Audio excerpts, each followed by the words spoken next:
So I think it's really important when you grow up that you have also some type of idols or some people that you are looking up to.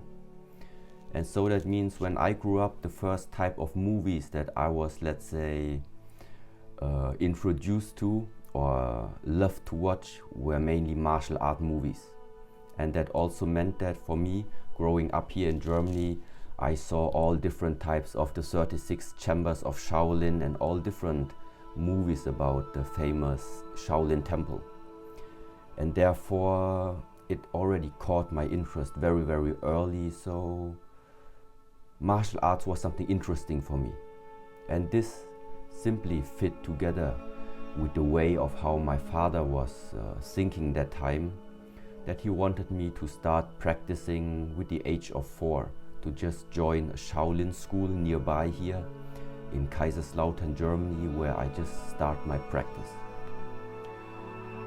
And yes, to make it really simple, I stayed with whatever I started with and never really gave up on falling into different directions. So in a way it was normal that there came some hard times where I really wanted to give up and didn't follow up anymore on the martial arts side. But my father, in that sense, he never gave me a choice to even consider of quitting something that I started so early in age. And that means for me that I just spent most of the times. I went to school here in Germany. After school, I went to the training. After training, I was sleeping and eating the normal things. But then it was really, really simple, my life, in terms of I had the school, I had the training, and I had the other things needed to just live, but that was it. So all of my energy, all of my focus, I could completely invest in the training and also in the school system, yeah.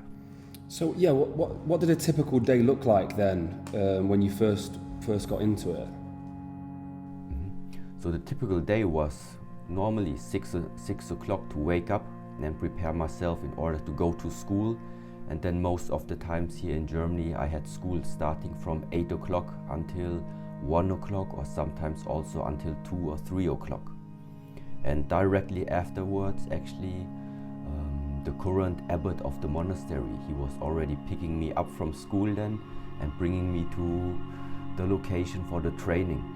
And so that means starting from, let's say, 4 p.m. until 10 p.m.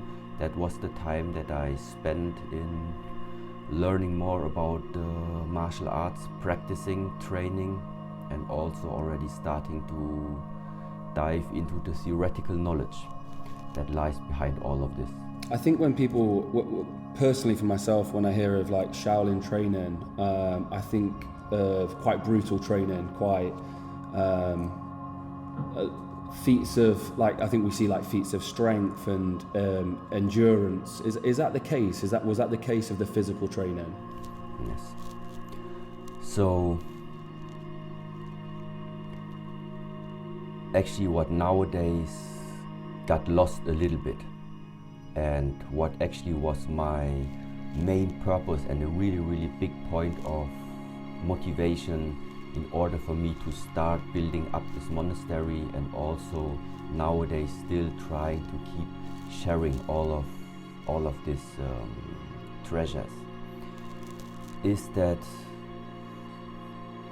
in the very beginning, also for me, I have to say that every time I watched the Shaolin movies and every time something about Shaolin came onto my mind, in the first place I was always limiting it in a way to the physical aspects and meaning to the physical abilities of these people, of these persons who were practicing the Shaolin arts. But now, after 34 years,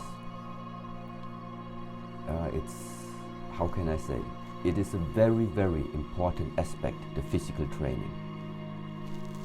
But there will come the time when you simply have to realize that it's impossible to keep up this physicality on the long run. no matter how much performance you can deliver at this very moment. But just due to the simple facts of we are getting old, we are having more restrictions inside our body, it's impossible to keep up that performance on the long term. So therefore, it becomes very, very relevant that there are other aspects about the human, about yourself, which is more sustainable and that you can keep up for a much, much longer time.